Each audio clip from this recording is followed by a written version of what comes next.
we have got the best keynote speaker, and my only downfall, and I got to tell you, it's the one thing that drives me crazy, is I'd rather be sitting next to Amy and getting to talk to her and share with her. And this over the screen thing, just yeah, it's just not doing it for me, because I want the opportunity to sit down and chat with Amy Wolf. She's had more than 3 decades of experience leading companies across the high-tech, entertainment, and consumer products industries through complex transformations. Amy's a proven organizational design and development leader, as well as executive coach, focusing on talent as the key driver of business growth. Thank you so much for that very long introduction. I'm sorry everyone had to live through that, but there was a lot in there, and thank you for the time today. So a couple things briefly. I've been running corporate real estate in addition to HR at Symantec. I also did it at my previous company. My husband happens to be in real estate because he runs commercial real estate and global projects at Hewlett Packard, and we both own homes. So we are experts in real estate.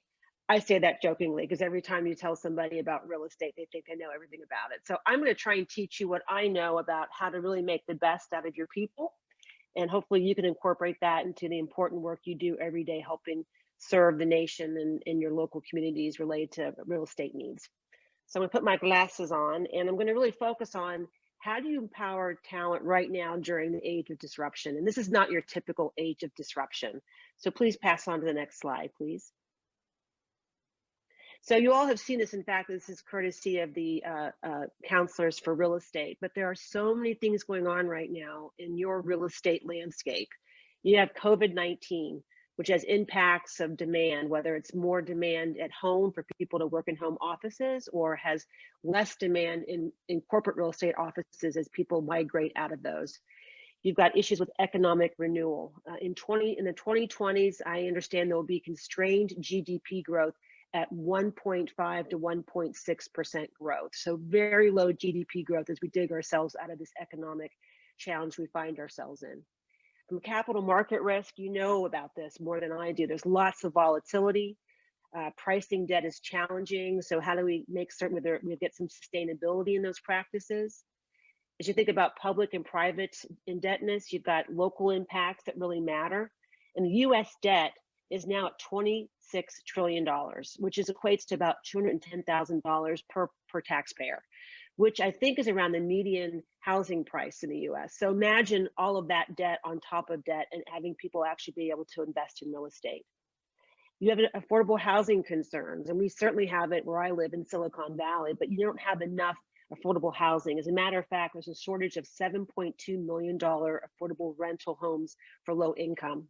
And you also have this issue with not my backyard, which is people not wanting low income in their neighborhood. So how do you push through that challenge so that everybody has a right and access to real estate? You have flow of people going in and out of urban to suburban. You have about 40% of your urbanites are now fleeing. And I can say that for certain in San Francisco, where I live about 35 miles south of, it's a very quiet place compared to where it has been. Prices were at an all-time high. You now have lots of vacancies, both on the corporate side and on the residential side. You have space utilization concerns. So there's this notion of how do you start to integrate physical distance with residential, office, retail, public spaces, kind of like the old European models we might need to start to introduce into the United States. You've got lots to do around technology and workflow. And there's a long time ago, even when I was at Disney, we were talking about smart homes and smart offices. Now those are no longer a nice to have or a luxury or innovation. They're actually going to be absolutely necessary as you think about how do you create safe workplaces, both from a health and safety, but also security perspective. And then you've got infrastructure issues. We are apparently going to be underinvested by $15 trillion globally for global infrastructure by 2040. So lots of opportunity around infrastructure and updating what's considered to be old infrastructure.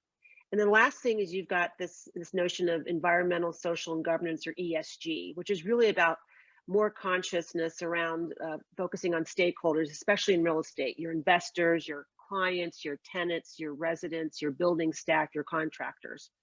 And at the end of the day, people want more walkable urban space, they want resilience, and they want to have the control of their operating costs. So this ESG is not only the right thing to do for the planet, but it's also in demand for your key constituents around how we are investing in the environment and how we're looking at social causes and making certain we have the right kind of governance.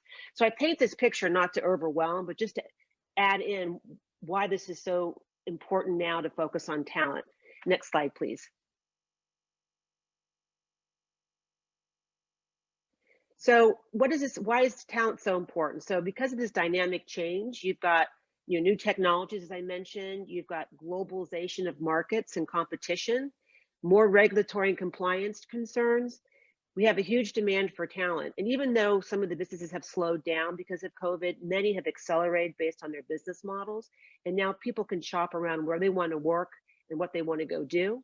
And then you also have employees who are looking for mobility across multiple employers, which in the past was a bad thing. You wanted to retain people to the bitter end, but now having people move more freely creates more of an open marketplace and makes you want to be an employer of choice, such that if someone goes to get other experience, you want them to kind of boomerang back to you to ensure that they're bringing new skills to your organization, and you're also bringing in someone that knows your organization very well. So all these things really play into some big implications for talent. Next slide, please.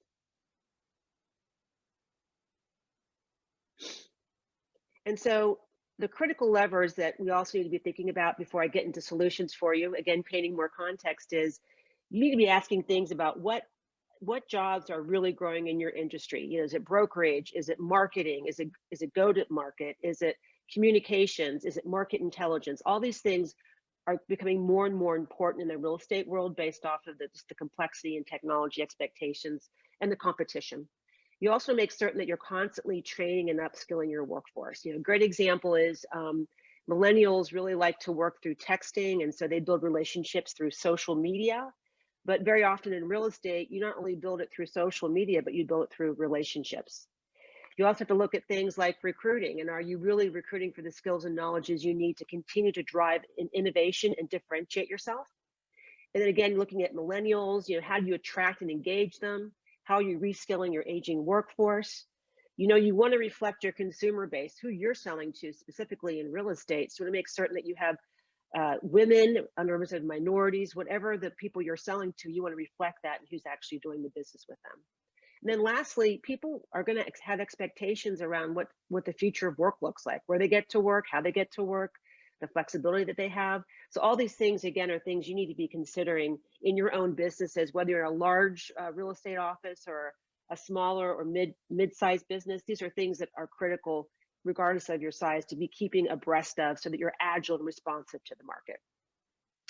So let's get into exactly what is this thing called talent management, which I'm going to break down to real simple pieces for you. So one more click of the build. So forgive all the words, I'm going to break it down and make it super simple. But as I think about integrated talent management, it's a systemic approach to acquire, manage, develop, and engage your employees. And it also requires an alignment of the employee's efforts to the business priorities while helping the employee grow and also deliver towards the operation. So it's the whole kit and caboodle. It's how you bring people in, how you onboard them, how you develop them, how you manage them, how do you make certain that their goals align to your goals and priorities, and how you keep a constant flow of conversation, development, steering, such that people can not only have a successful career, but also deliver superior outcomes for your business priorities. So big words, lot to unpack here. And I'm going to give you some very simple things to think about and tools around how do I break this down to make it most effective for me. So next slide, please. So there are four.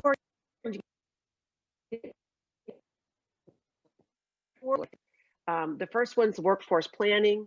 The second one is talent supply, pipeline and acquisition. The third is org and individual development. And the fourth is performance and succession. So these are, to me, are levers of things you can start to do or already continue to do in your organizations to ensure you have a vibrant talent management system that is responsive to the changing market conditions. So next slide, please. So first of all, what is talent supply and building pipeline? I'm certain you all know this. It's almost similar to how you think about your real estate. What's your supply of real estate and what's your pipeline to go get more real estate or more customers to go sell to? In recruiting, however, it's about building a long-term professional relationship with passive candidates, just like you do with potential home buyers. How do I make certain that I'm always looking for talent in the market before I even need it? And I create relationships with people such that when something does become available, they're the ones that I want to go after because they vetted me and I vetted them. So this allows you to identify more candidates. When you have these types of pipelining, you have a higher retention rates because you built that relationship with people. You also want to make certain when people do come to work with you or you're assessing them or acquiring them, they have a great experience, much like you'd want your clients to have an experience as they engage with you when you're selling or buying real estate with them. And also by having this long-term relationship with people in the market, you also shorten up your time to fill because you've got ready candidates. So I'm always looking for talent. I'm always, if it's even a cup of coffee with somebody or a virtual Zoom with somebody, I'm always sourcing the market, just like you probably do for your real estate, so that when something does become available or there's a project that comes up, I know that person I can go tap on to go work with me on that project. It's just a good way to manage your business. Next slide, please. Next slide is like, what is organizational and individual development? Why is it important? So as I think about org and individual development, it requires both giving people the experience to do their job, exposure to new ways of doing their job or new people or new thoughts, plus your formal training. And by doing this, you're going to improve the efficiency, you're going to make certain people are relevant, you're going to reinforce retention, and you're going to be able to look at ways to deliver both horizontal and cross-organizational learning. So good examples here are everything from when you're trying to teach someone about how to think about marketing and how do you go out and cast the right kind of marketing campaign. You probably have someone that will come in and share that experience with how they've learned how to do it. You'll actually have that person build a plan, whether it's through market intelligence and looking at ways that things are happening in a particular market. You're gonna have them work on their pitch. You're gonna give people skills and attributes that are pronged against formal training versus in-class training versus, hey, let's go do this together and actually go live with a particular project. Or you're going to give someone a chance to work alongside somebody to really see how it's done properly. That stuff matters, and that stuff is not hard to do. It requires investment and time. But I guarantee if you do this on a regular basis, you'll see the return by constantly keeping your teams refreshed and also leveraging senior partners for the more junior associates to help them learn how to the rule of the land. And also your junior associates may bring in some innovation and social awareness and technology into the more senior ranks so you can kind of marry the best of both worlds. The next slide kind of shows you the framework. So essentially, formal classroom should be around 10% of somebody's development. The notion of experience or exposure should be around 20%, which is everything like creating communities of practice. We're all going to get into room together and we're going to go through how to make a pitch, or how to see a deal all the way through, how to make certain administrative things are perfect. You know, all those things that really matter for your business and how to ensure you get to your business outcomes. So it's a lot of learning from each other. The third and most important piece is on the job training. And I think we can all attest to, it's great to be in the classroom and learn. It's great to learn from others, but the best way to learn is to actually do. This is when you might give people in your office a chance to work on important projects together, where maybe you have someone lead a project that hasn't done one before. And this is like handling new responsibilities or going after solving a problem you're having. Maybe you have a demand challenge. And so how do you get a new fresh pair of eyes on that to figure out, what do I do to help build demand for that particular marketplace? It also has a chance for people to be able to create a new way to teach or learn a new process. So bring somebody in to teach something new and different the first time. They've never done that before, but exposes them to other people. So the great way about this three-pronged approach is you all do it probably in your practices every day. The most important thing is you don't have to spend a lot of money on a formal training class. Yes, you should probably teach financial acumen. You should probably teach project management. You should probably teach client relationship management. There are certain things you probably want to have that are part and parcel to what differentiates you to the market, but the rest of it is really on the job. And that means a lot of coaching, mentoring, taking some risk, sometimes with newer talent or talent that's not as experienced, to give them an opportunity to grow. And I always find that success is not the best teacher. I think sometimes failing fast and learning is the best way to actually, perfect a skill or set. So think about this as a framework as you think about how you want to build your practices and build your associates' capability. The next prong, onto the next slide, is around performance management. Now, I don't know how many of you do performance reviews or how many of you worked in corporate organizations that do formal reviews, but let's all raise our hands. Everybody hates performance reviews, at least in the world I've lived in, largely because they happen once a year at the end of the year, and they're always sometimes surprises to people because there wasn't enough constant conversation. So all I can tell you, and I think you probably already know this, I don't want to assume you don't, because you run very important businesses, but constant feedback, constant prioritization, constant alignment is really, really important, especially right now with all the dynamics we talk about.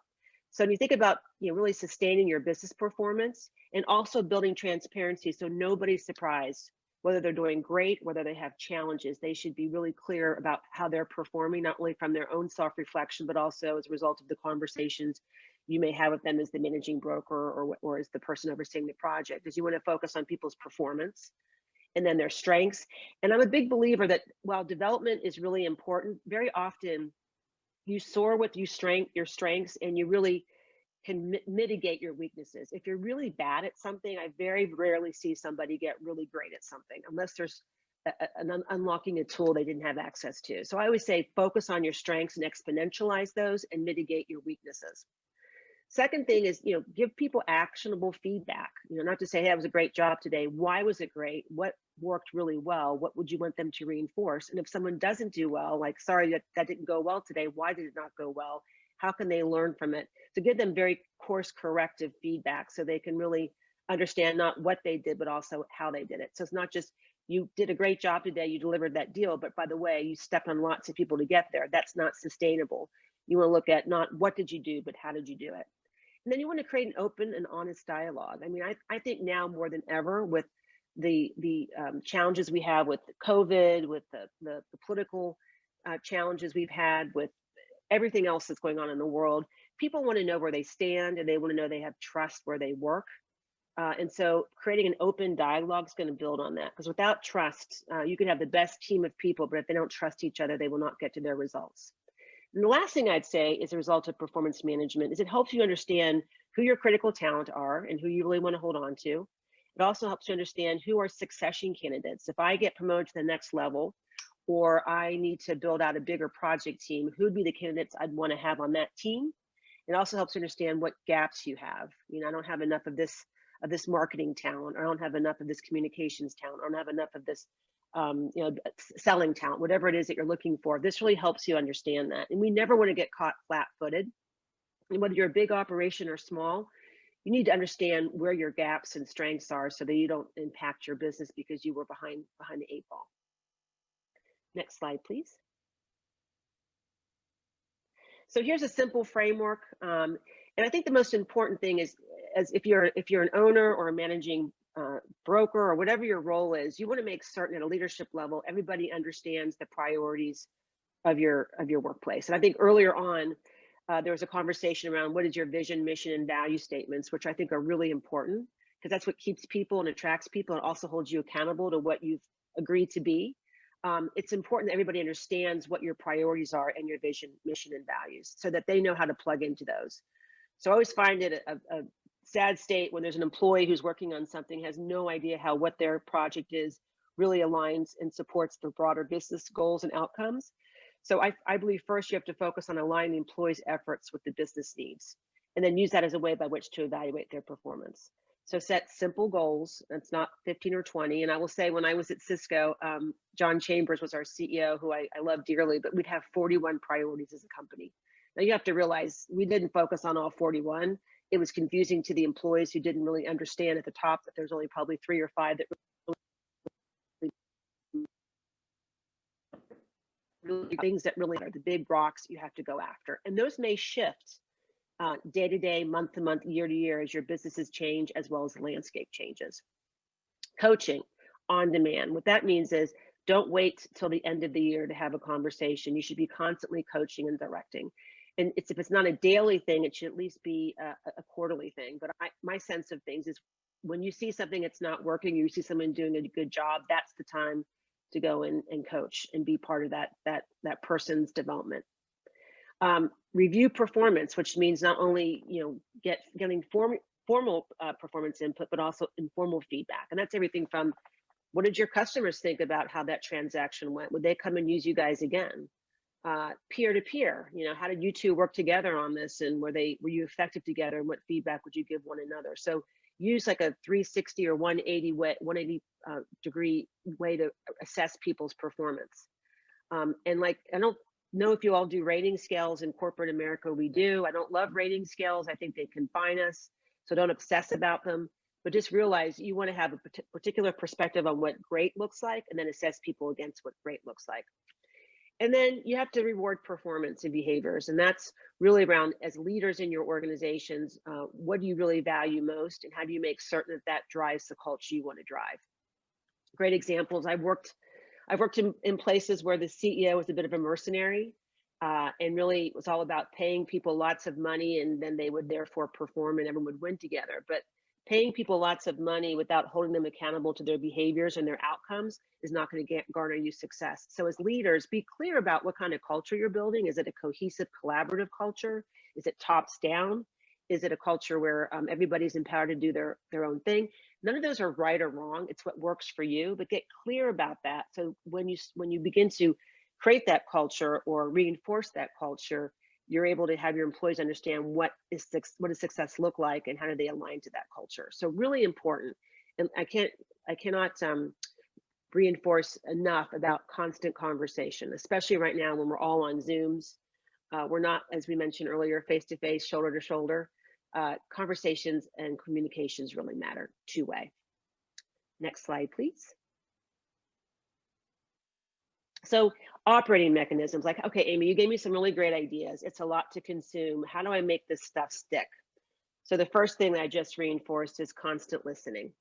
And that's, and some of you are probably in larger firms or smaller firms, but there's things like SurveyMonkey to ask your organizations and your teams, how are things going? Are you getting you have the tools you need to do your jobs effectively?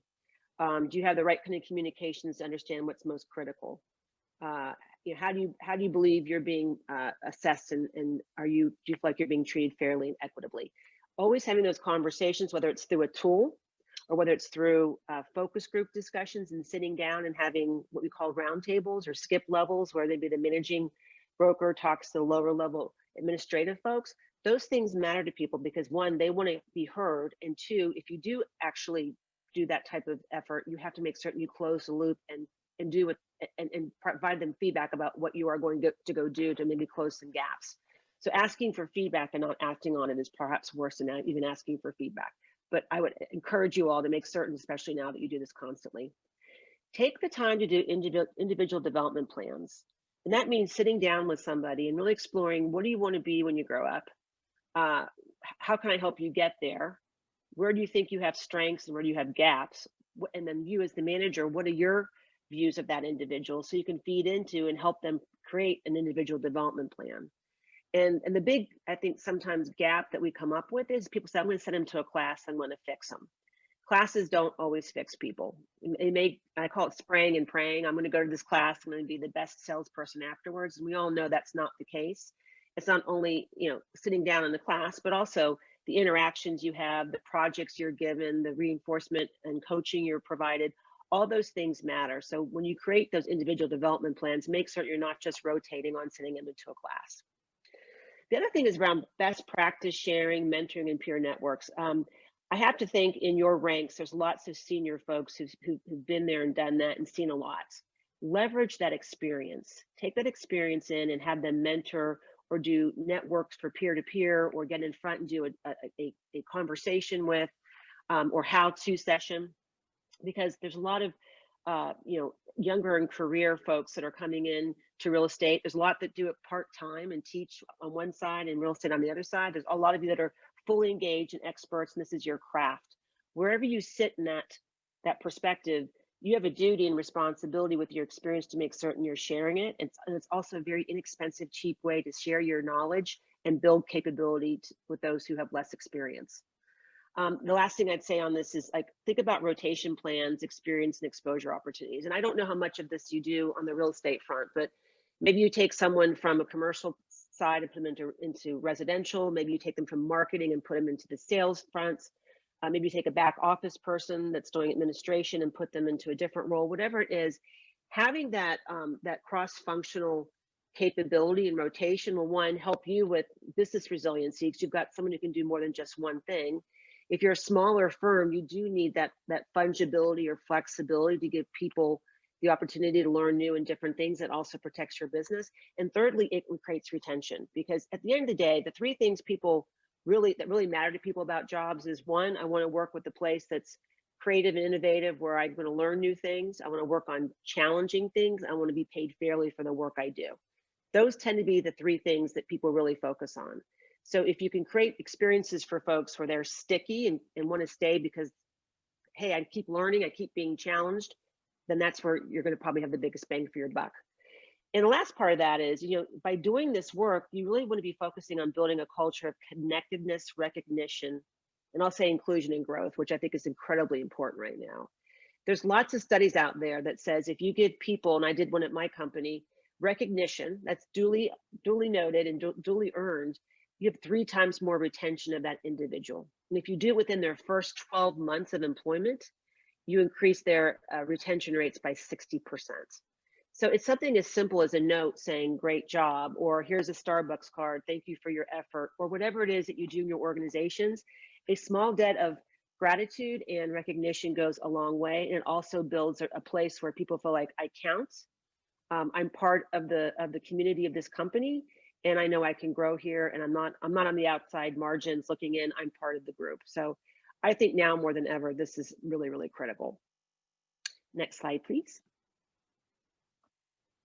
Which leads me to this very busy chart of words. And these are things after some study and some work I've been doing with peers as a result of things coming out of the racial issues we've been having, the COVID, isolation, political, hurricanes, you name it, whatever's out in the world right now, which seems to be a lot, is these capabilities matter even more. Things like optimism and positivity, curiosity, which is being in a state of inquiry and not having all the answers, but really being curious about what other people are thinking and how to learn from them. Empathy is super, super important, because I think we all need empathy right now, especially now that our homes have become our work and our work are in our homes. There's lots of things going on. And so you have to be empathetic to not only your teams, but also probably your customers and what they're going through.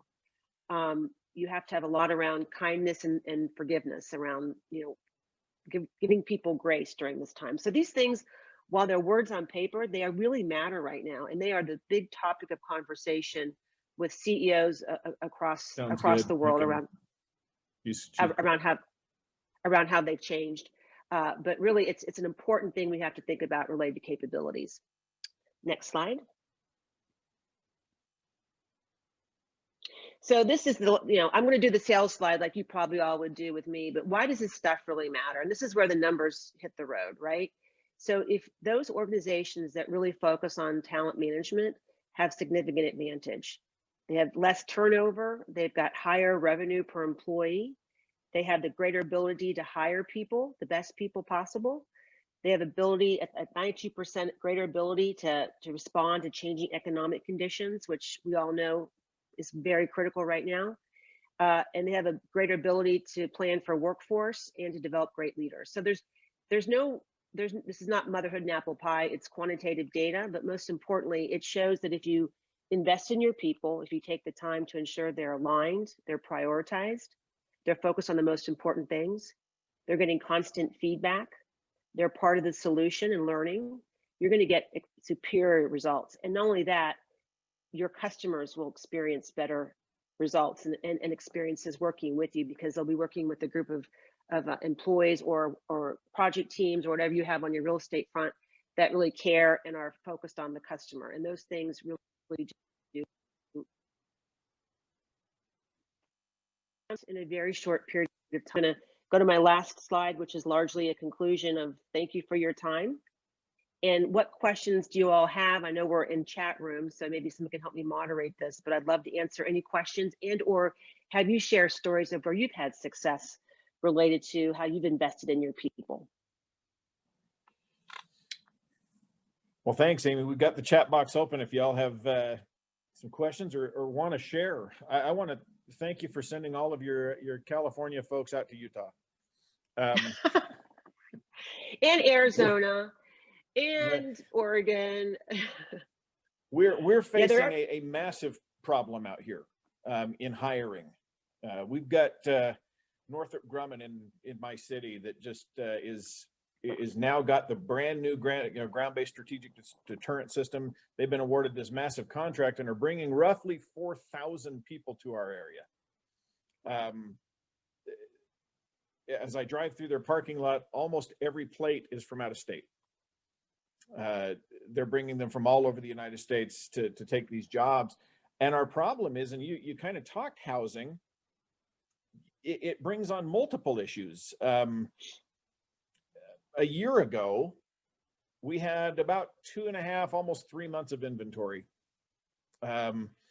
We now have, as they bring in 4,000 jobs, between the 2 counties that surround my city, or that surround Hill Air Force Base, we have 323 homes, period.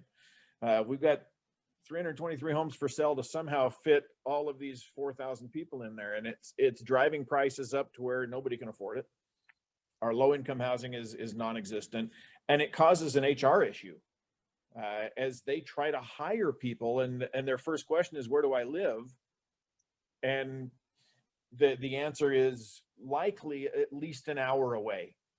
Yeah. Because there just isn't anywhere in this area for you to live. And so we're going to have to go rural, or you'll have to rent for a while. If you can find that, it's just crazy. Do you find that people are staying in their jobs longer? Well, I think because there's uncertainty around the markets, I think people are probably, going to stay longer until they understand what's happening with the vaccines and what this means from a COVID perspective. I know in the Silicon Valley area, there's people that are staying in jobs but moving to lower cost locations because now they can work from anywhere. What I worry about is when the pandemic ends or abates to a certain extent and companies start to say, okay, I want you all back in the office. What will that mean for employees who have moved to be more virtual, and or what does it mean for corporate real estate? Because a lot of these offices are way below capacity, and will they be able to accept that capacity back? Because many firms are cutting their real estate from a consolidation perspective. So I think people are staying in jobs longer, but I also think there are some companies, Amazon, Microsoft, Facebook, that are still hiring at high degrees, and people might attach themselves to those because those are proven businesses. Yeah, we're seeing a lot as I deal with businesses out here, a lot of hiring that it's changed dramatically because with this new push to work from home, they're able to work from anywhere. And their talent pool, as long as they're not in our case, government oriented or secure, massively secure, they're working from everywhere. And they're hiring people from outside of the US or at least across the country to work there. We had a question come in that says, please type, it says, what are your favorite HR books that you would recommend? I love The Godfather. No, I'm joking. I do love The Godfather. That's only an HR book. It is kind of an HR book. It's like, how do you deal with people who don't agree with you, right? Well, I love First Break All the Rules. It's a book that was written by some guys from Gallup. And it all talks about, like, as a manager, how do you manage differently? It's an older book, but it's something I've grown up with. It's called First Break All the Rules, and it really helps managers think about how do I have a different relationship to my team? It was very groundbreaking, 20 years ago. I can't help but talk about Stephen Covey, The 7 Habits of Successful People. I think that's an amazing book. It still stands the test of time. I love this one. It's actually interesting. It's about consulting. It's by Peter Block, and it's around how to consult. And I think that actually might be very interesting for folks in this contact or this call, because it's all about how to listen, how to engage, how to really get underneath what somebody really needs versus what they want. So it helps you to kind of take a step back. And while it's not a book, another thing I think is super interesting that I've been doing a lot of work in is mindfulness and meditation, and not out of being just calm, but also there are proven metrics that show that if you do more mindfulness and meditation, you end up being better at listening and really being able to suspend judgment before you make a decision. And I think sometimes we have an agenda that we're trying to drive towards, that if we took a step back and listened a little bit more, we might get a better solution that's more joint because we've not jumped into our way of doing things. So it's something I'm doing a lot of work on and done a couple articles on. That's honestly, every one of those is great books. I think I've read all of them, and others that we've been focusing. I'm the mayor of my city, and so we've been in my spare time, but we've been focusing on culture and hiring and keeping the right people and keeping people involved, and have gone back to the hedgehog principle, which is kind of crucial as you run a business. What is your focus and how good are you at it? You mentioned we had earlier in the day our first speaker talk about his 4 pillars or his 4 core values, and so I was really surprised when you said that Cisco had 41 priorities. I don't know how as a business you tell your employees that these are our 41 priorities and you should memorize them. You can't even write 41 priorities on a board and tell people to focus on them. So how did how was the mentality? How do you tell people that this is what we're focused on, is 41 priorities? How did you get him to narrow that down? Yeah, I know. So I think it was a way of saying we're going to be in a lot of different things and throw up a lot of stuff up against the wall, because it was a time where you either had to move into adjacent markets or do leapfrogging into other businesses or markets to really grow the business. But at the end of the day, here's how he decided what was really top priority. If we're not number 1 or number 2 in that sector or that market that we're trying to drive, and it's not $1 billion business, we're out of it. So that was the defining filter that helped people prioritize their efforts. So I think he was trying to be very big and expansive, but then I think he was, at the end of the day, if they don't meet these 3 criteria, then we shouldn't be doing it anymore. That is exactly the hedgehog principle, which just says you focus on what you can be the best at, and nothing else matters. If you're not going to be and can't be the best in that sphere, then get out of that sphere. And that's right. And so we went through some exercises last night as a city with my council to kind of take just a program and kind of run it through that priority and say, where does it sit? And did you make tough decisions? Because sometimes you do these exercises, then you don't make the tough decision. Yeah, in fact, it's our culture to put these things in place, and so we took some that we knew we had some tough decisions to make, and there was some surprise that some were rated higher and they were keep, even though we didn't think that they were probably our best thing, and there were some sacred cows that we'll be getting rid of because they aren't what we're good at, and they're not the sphere that we ought to be working in. Amy, thank you so much for taking the time with us. We've got a note in there that thanked you for your book recommendations, but the information you shared with us today is invaluable. Well, thank you so much. I appreciate you taking that kind of time. My pleasure, and thank you for all that you all do, because I know that sometimes you put yourselves, your families at risk as you go out to the market to try and help people find homes or buildings. And so I want to thank you for all that you do, because we need you to continue to help us find places to live safely. And I wish you all the very best and very happy holidays. Thank you so much. Have a great day. Thank you.